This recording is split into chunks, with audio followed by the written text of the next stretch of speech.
میرے محترم و مکرم پیارے بھائی، دوستوں اور بزرگوں، اور میری پیاری ماں اور بہنوں، نبی اکرم صلی اللہ علیہ وسلم کی سیرت طیبہ جو مسلسل بیان ہو رہی ہے، نبی اکرم صلی اللہ علیہ وسلم کی سیرت طیبہ کا ایک اہم پہلو وَأَنذِرْ عَشِيرَتَكَ الْأَقْرَبِينَ کہ جب اللہ رب العزت کی طرف سے حکم نازل ہوا کہ پیغمبر اپنی رشتہ داروں کو ڈرائے، کس سے ڈرائے؟ جہنم کے عذاب سے ڈرائے، اپنی رشتہ داروں کو ڈرائے، میرے خوف سے ڈرائے، اپنے رشتہ داروں کو ڈرائے دین اسلام کے قبول کرنے کی صورت میں، ورنہ پھر اللہ کا عذاب ہوگا، اس سے ڈرائے۔ اللہ رب العزت نے رشتہ داروں کے متعلق نبی اکرم صلی اللہ علیہ وسلم کو فرمایا کہ پہلے آپ اپنے رشتہ داروں کو ڈرائے کہ وہ تیری اطاعت کرے، وہ میری اطاعت کرے،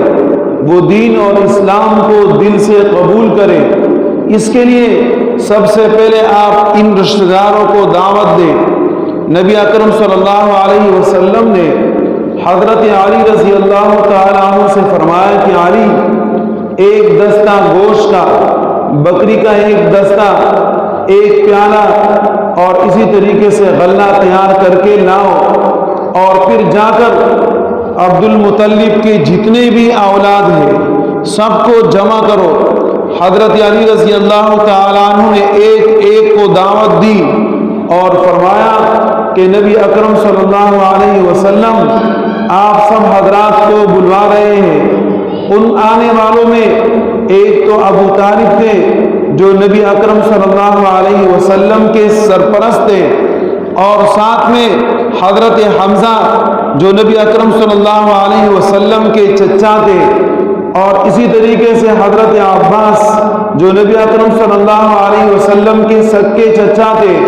اور نبی اکرم صلی اللہ علیہ وسلم کے چچا لگنے والے ابو لہب بھی اس محفل میں شریک تھے کہ وہ آئے اور کانے کے اس دسترخوان پر بیٹھ گئے۔ حضرت علی رضی اللہ تعالیٰ عنہ فرماتے ہیں کہ وہ کانا اتنا تھا کہ وہ ایک آدمی کے لیے پورا ہو سکتا تھا، لیکن کانے کی ابتدا میں نے کی۔ گوشت کو میں نے اپنے دندان مبارک سے جب کاٹا اور تقسیم کیا تو ہر ایک نے دودھ بھی پیا، ہر ایک نے گوشت بھی کھا لیا، اور ہر ایک نے غلہ کھایا، اور پھر بھی وہ کانا بچ گیا۔ تو جب یہ کانا مکمل ہوا، تقریباً اس دعوت کے اندر 40 افراد شریک تھے۔ ابو لہب بول پڑا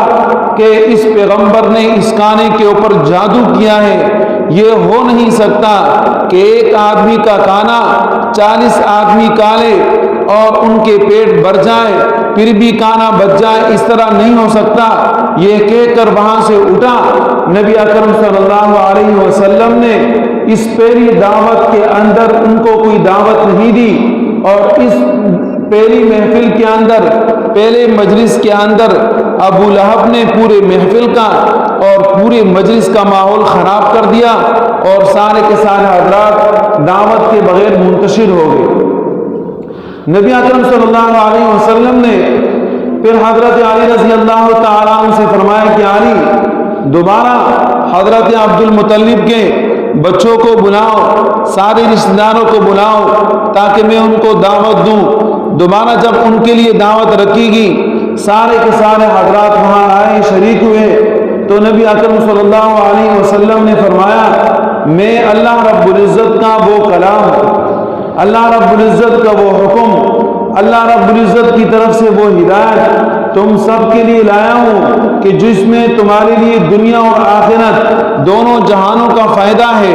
وہ آپ قبول کر لو۔ تو وہاں نبی اکرم صلی اللہ علیہ وسلم نے سب سے پہلے اپنے اس خاندان کو دعوت دی،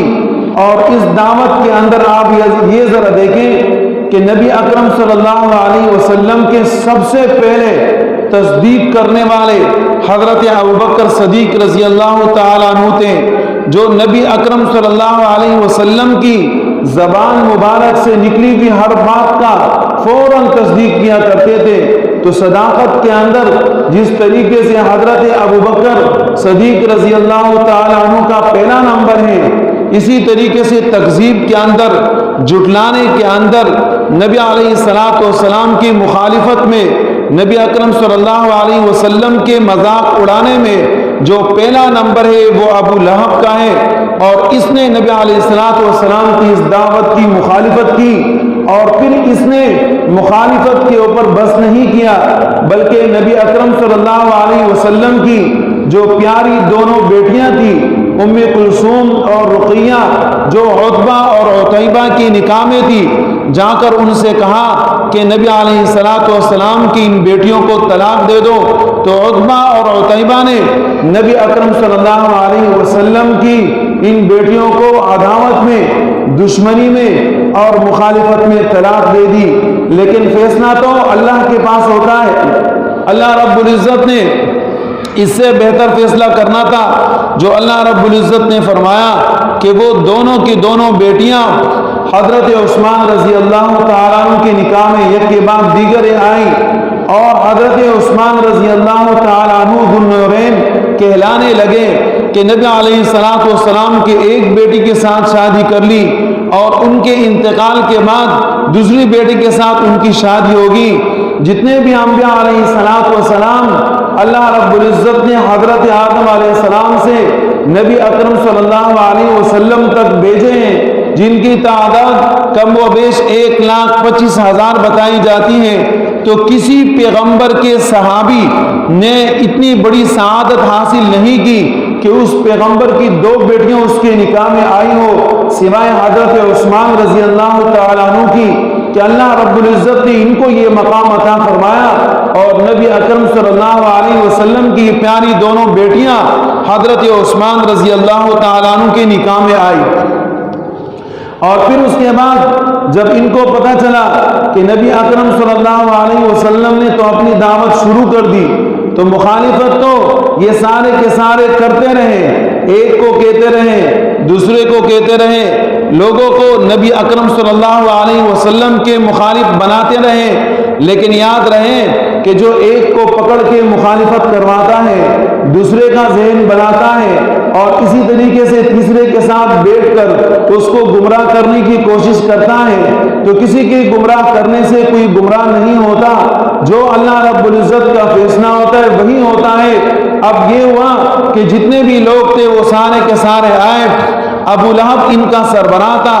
اور ابو طالب کے پاس پہنچ گئے کہ ایسا ہے کہ یہ جو آپ کا بھتیجا ہے، یہ جو حضرت محمد صلی اللہ علیہ وسلم ہے، یہ ہماری بتوں کی مخالفت کرتے ہیں، اور ہم اس بات کو کسی صورت میں برداشت نہیں کر سکتے، لہذا آپ اپنے بھتیجے کو سمجھائیں، ورنہ یہ کہ لڑائی اس قدر ہو جائے گی کہ یا تو ہم ہلاک ہو جائیں گے یا آپ ہلاک ہو جاؤ گے۔ تو ابو طالب نے کہا کہ چلو صحیح ہے، میں نبی اکرم صلی اللہ علیہ وسلم کو سمجھا دیتا ہوں۔ پھر اس کے بعد کچھ ہی دن گزر گئے تھے کہ یہ لوگ دوبارہ آئے، اور ان کے سربراہ ابو لہب تھے، ابو لہب کی سربراہی میں آئے، اور پھر اس سے سخت قسم کے الفاظ ابو طالب کے سامنے رکھ دیے۔ تو ابو طالب نے دیکھا نبی اکرم صلی اللہ علیہ وسلم آ گئے، نبی اکرم صلی اللہ علیہ وسلم سے فرمایا کہ بیٹا اس طریقے سے ہے کہ آپ میرے اوپر وہ بوجھ ڈالیں جو میں برداشت کر سکوں، آپ وہ بوجھ میرے اوپر بالکل بھی نہ ڈالیں کہ جو میں برداشت نہیں کر سکتا۔ ساری کی ساری قوم آئی، اور ساری قوم کا کہنا یہ ہے کہ یہ پیغمبر ہماری بتوں کی مخالفت کرتا ہے، اور ہمیں اپنی بتوں کی مخالفت کسی صورت میں برداشت نہیں، لہذا آپ اس سے رک جاؤ تو یہ بہتر ہوگا۔ نبی اکرم صلی اللہ علیہ وسلم نے فرمایا کہ پیارے چچا جان، اگر یہ سارے کے سارے لوگ میرے دائیں ہاتھ میں آفتاب رکھ دے اور بائیں ہاتھ میں مہتاب رکھ دے، تب بھی میں اپنی اس دعوت سے باز نہیں آؤں گا، یا تو اپنی اس منزل مقصود تک پہنچ کر کامیاب ہو جاؤں گا، اور یا تو اس میں شہادت نوش کر دوں گا، لیکن یہ بات میں کبھی چھوڑ نہیں سکتا۔ اور چچا جان، نبی علیہ الصلوۃ والسلام نے اپنے چچا کے سامنے اس طریقے سے الفاظ کہے اور فرمایا کہ بس اللہ ہی میرا دوست ہو، اللہ ہی میرا حامی اور ناصر ہو۔ نبی اکرم صلی اللہ علیہ وسلم ابو طالب کو چھوڑ کر جیسے اٹھے اور رو کر جانے لگے تو ابو طالب نے آواز دی اور فرمایا کہ بیٹا ایسا کبھی نہیں ہو سکتا، میں آپ کو اغیار کے ہاتھوں نہیں دوں گا، میں آپ کو ان لوگوں کے ہاتھوں نہیں دوں گا، اور آخر دم تک میں آپ کا ساتھ دیتا رہوں گا۔ ابو طالب نے نبی علیہ السلام کو جاتے ہوئے یہ تسلی دی۔ نبی علیہ السلام اپنی یہ دعوت دیتے رہے اور یہاں تک کہ جب مجمع زیادہ ہوا، لوگ نبی علیہ السلام کے ساتھ آ گئے تو نبی اکرم صلی اللہ علیہ وسلم نے کلّا بتوں کی مخالفت شروع کر دی اور لوگوں کو اللہ رب العزت کی وحدانیت کی طرف بلانا شروع کر دیا، جو کسی بھی صورت میں کسی بھی کافر کے لیے قابل قبول نہیں تھا، اور وہ تو بیچارے سیخ پاتے اور یہ کہ وہاں ان کا برداشت نہیں ہو رہا تھا۔ لیکن نبی اکرم صلی اللہ علیہ وسلم کو حکم اس بات کا تھا وَأَنذِرْ عَشِيرَتَكَ الْأَقْرَبِينَ، آپ اپنے رشتہ داروں کو ڈرائیے، اللہ رب العزت کی توحید وحدانیت بیان کیجئے۔ اسے ایک صحابی فرماتے ہیں کہ عقاز اور اسی طریقے سے دوسرے ایک بازار میں نبی اکرم صلی اللہ علیہ وسلم جب چلتے تو میں نبی اکرم صلی اللہ علیہ وسلم کو یہ دیکھتا ہوا سنتا کہ نبی علیہ السلام فرماتے یا ایھا الناس قولوا لا الہ الا اللہ تفلحون، اے انسانوں لا الہ الا اللہ کہو، اے انسانوں اللہ رب العزت کی وحدانیت بیان کرو، اللہ رب العزت تمہیں کامیابی عطا فرمائیں گے۔ اور پیچھے سے ابو لہب کی آواز ہوتی کہ نہیں یہ پیغمبر تو جھوٹا ہے، نعوذ باللہ، نہیں یہ پیغمبر تو کاہن ہے، نعوذ باللہ، نہیں یہ نعوذ باللہ یہ پیغمبر جادوگر ہے، اس کی بات کے اوپر یقین مت کرنا، یہ تو وہ آدمی ہے کہ اس نے اپنے آباء اور اجداد کے دین کو چھوڑ دیا، اس کی بات کے اوپر عمل نہیں کرو۔ نبی اکرم صلی اللہ علیہ وسلم کی دعوت اس طریقے سے تھی اور کفار کی سازشیں اور کوششیں وہ اس طریقے سے تھی کہ نہ انہوں نے چھوڑا، نہ نبی اکرم صلی اللہ علیہ وسلم نے اللہ رب العزت کی وحدانیت کو چھوڑا۔ اور پھر آپ یہ ذرا دیکھیں کہ ایمان ہوتا ہے کیا؟ ایمان ہوتا ہے زبان سے اقرار کرنا، دل سے یقین کرنا اور اعمال اپنے اعضاء ظاہرہ سے ادا کرنا، یہ ایمان ہوتا ہے۔ ایمان کا معنی زبان سے اقرار کرنا، میں نے کلمہ پڑھ لیا لا الہ الا اللہ محمد رسول اللہ، اور اس کی تصدیق میں نے اپنے دل میں کر دی، یہ ایمان کا حصہ ہے، یہ ایمان ہے۔ اور پھر اس کے بعد اپنے اعضاء سے اس کا اظہار کرنا، داڑھی رکھنا، اپنے لباس پہننا، نماز پڑھنا اور اٹھنا بیٹھنا مسلمانوں کی طریقے سے، یہ ایمان ہے، یہ ایمان کی علامات ہیں۔ یہ چیزیں ہوگی تو آپ میں ایمان ہوگا، یہ چیزیں نہیں ہوگی تو آپ میں ایمان نہیں ہوگا۔ لیکن اس کے اوپر بس نہیں ہے کہ آپ نے زبان سے اقرار کر لیا،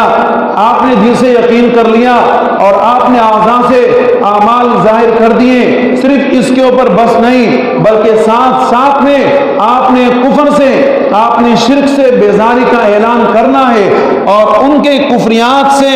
اپنے آپ کو دور رکھنا، یہ ضروری ہوگا۔ آج ہم اپنے آپ کو مسلمان کہتے ہیں کہ ہم مسلمان ہیں،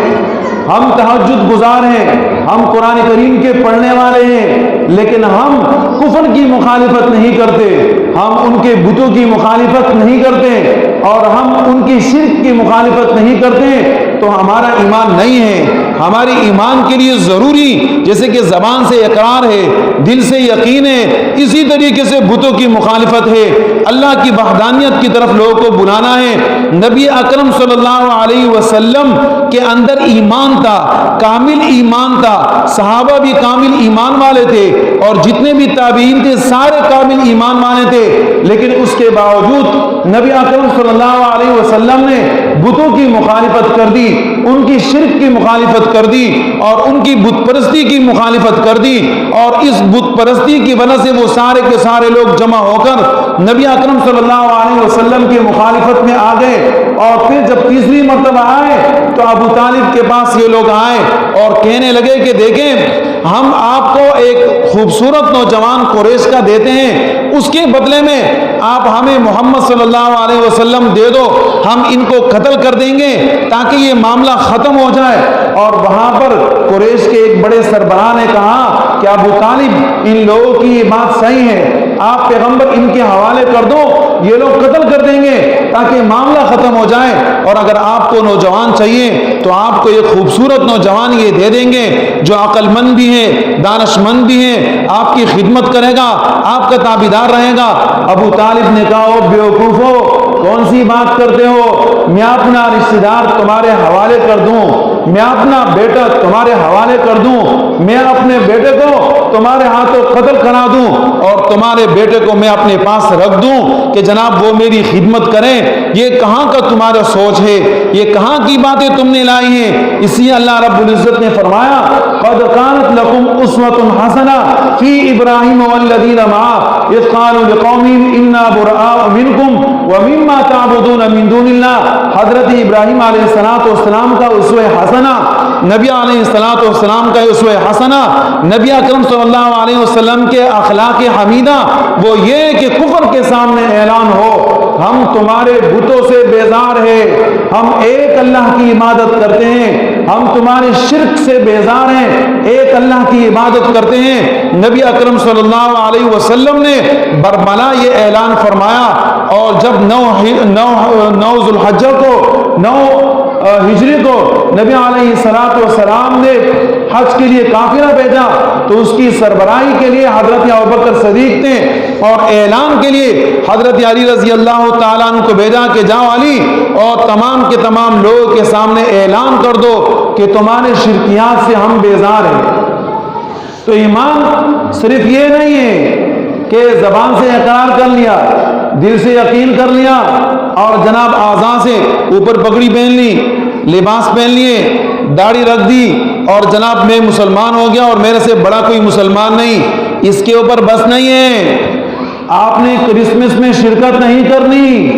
یہ آپ کے لیے ضروری ہے۔ آپ نے ناچ گانے والے کے گود میں بیٹھنا نہیں ہے کہ جو ناچ گانے گاتے ہیں اور جو مجلسیں گرم کرتے ہیں ان کے گود میں جا کر آپ نے بیٹھنا نہیں ہے، یہ ضروری ہے۔ ان سے اپنے لا تعلقی کا اظہار ضروری ہے۔ گانوں والوں کے ہاں گانوں میں شرکت نہیں کرنا یہ آپ کے لیے لازم ہے، تب جا کر آپ کا ایمان قبول ہوگا،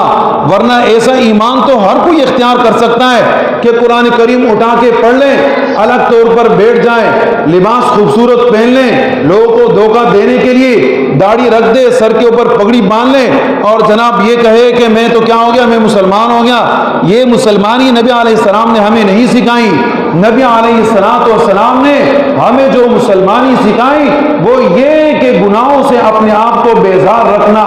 ان بدعمالیوں سے اپنے آپ کو دور رکھنا، یہ آپ کے ایمان کے لیے ضروری ہے۔ اگر اس سے اپنے آپ کو آپ نہیں بچا سکتے تو پھر یہ معلوم کرنا ضروری ہوگا کہ آپ کا ایمان نہیں ہے، آپ کا ایمان ڈالا ڈول ہے، بس آپ کا ایمان دکھلاوا ہے۔ اس لیے تو شاعر کہتا ہے کہ سجدہ شکر ہو تو عبادت میں مزہ آتا ہے،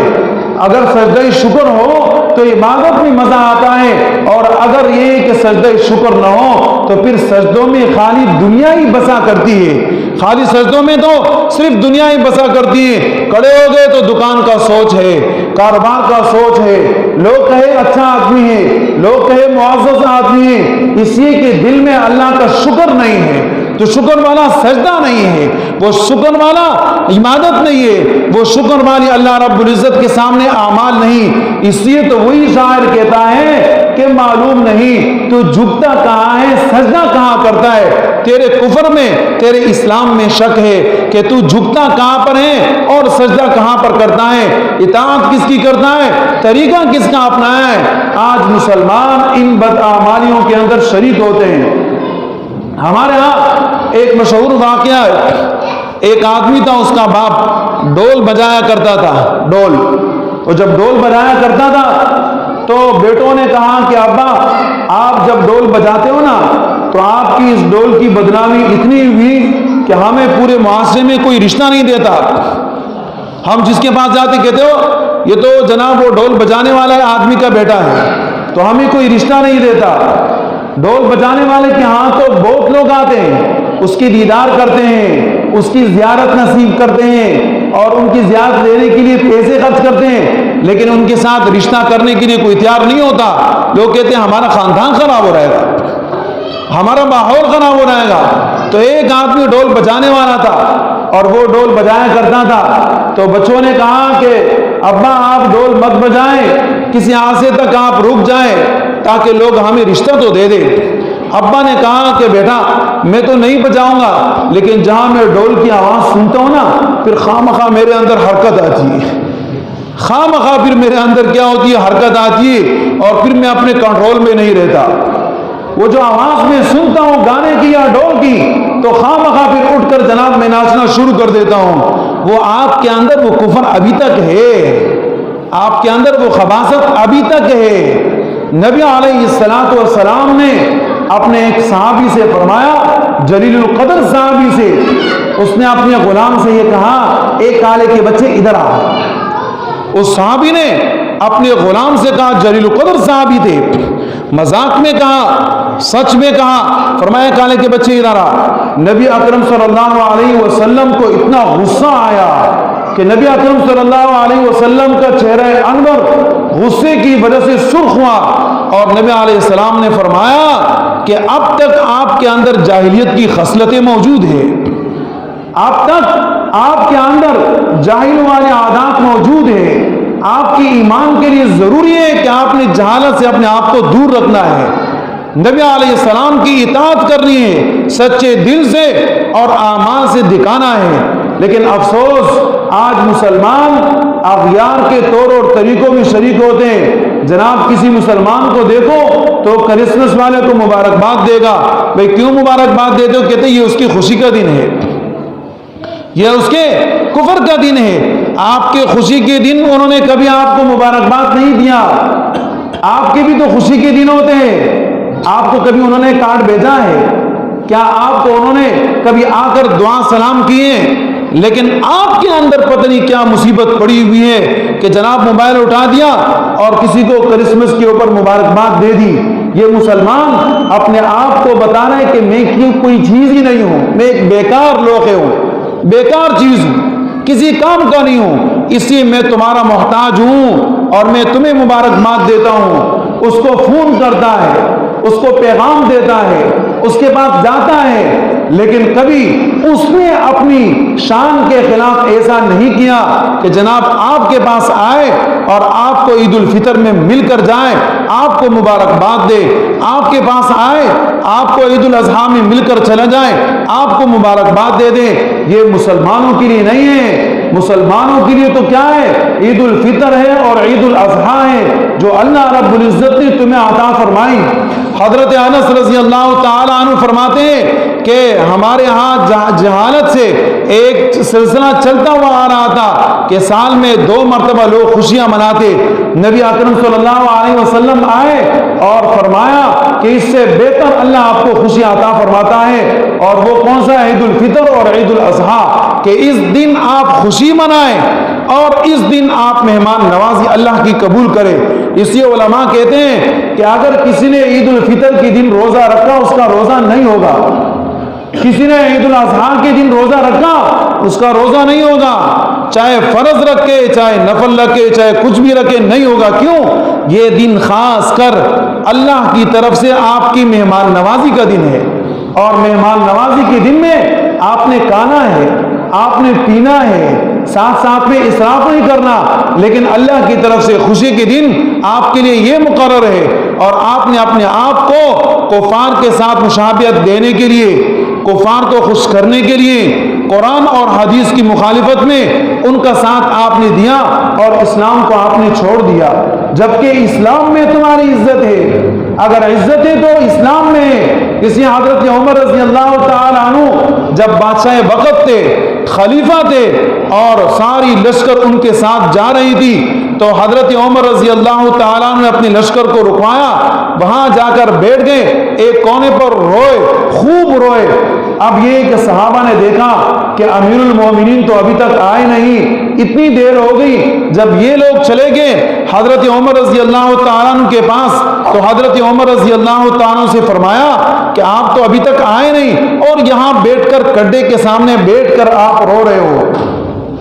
یہاں آپ آنسو بہا رہے ہو، ہمیں تو سمجھ نہیں آ رہی یہاں کیا چیز رکھی ہوئی ہے۔ تو حضرت عمر رضی اللہ تعالیٰ نے فرمایا کہ آپ کو بتاؤں یہاں کیا چیز رکھی ہوئی ہے؟ جب میں چھوٹا تھا، میرا بچپنا تھا، تو میں اپنی بکریاں چرانے کے لیے یہاں لاتا،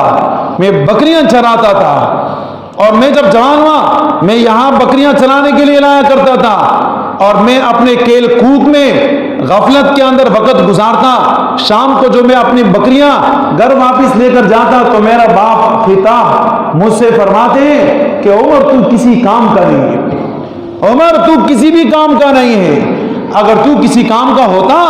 تو کم از کم بکریوں کو تو چراتا، شام کو بکریاں لاتے ہو وہ بھی بھوکی ہوتی ہے، تو معلوم نہیں کہ بعد میں کیا کرو گے، اپنے بچوں کو کیسے سنبھالو گے، اپنی بیوی کی حفاظت کیسے کرو گے۔ اور پھر حضرت عمر نے فرمایا کہ یہ آج وہی عمر ہے، آج وہی عمر ہے کہ اگر اس کو عزت دی تو اسلام نے دی کہ پوری دنیا کے اوپر ایک پیدل چلنے والا شخص، ایک پٹے پرانے کپڑے میں رہنے والا آدمی جس کی چپل بھی پٹی ہوئی اور جس کے کپڑے بھی پٹے ہوئے، پوری دنیا کا حکمران، اور ایسا حکمران کہ مسلمان تو ہے ہی بیکار، مسلمان تو مانتے نہیں، اغیار مانتے ہیں، وہ آپ کے کفار مانتے ہیں، وہ آپ کے انگریز مانتے ہیں، کہتے ہیں کہ اگر حکمران گزرا ہے تو عمر گزرا ہے، کہ جس نے عدالت کا ڈنکا دنیا میں بجایا اور ایسے نظام نافذ کر دیے کہ آج تو پوری دنیا اس کو ماننے کے لیے تیار ہے۔ پولیس کا نظام حضرت عمر رضی اللہ تعالیٰ عنہ لائے، آپ کی تمام کے تمام یہ پیچیدہ مسائل حضرت عمر رضی اللہ تعالیٰ عنہ لائے اور پوری دنیا نے اس کو قبول کیا، اور مسلمان تو صرف یہاں سے سنتے ہیں جمعے کا دن ہے وہاں سے نکال دیا، مسجد سے باہر چلے گئے، جناب کچھ بھی نہیں کرنا، اور جناب وہ مرنا پھر کیا ہے، ان کفر کے اوپر مرنا ہے، اس شرک کے اوپر مرنا ہے، ان بدعمالیوں کے اوپر مرنا ہے، توبے کی توفیق بھی نہیں ہوتی۔ ارے میرے بھائیوں توبہ کرو، اللہ کی طرف رجوع کرے، اللہ رب العزت ہم سب کو عمل کی توفیق عطا فرمائے۔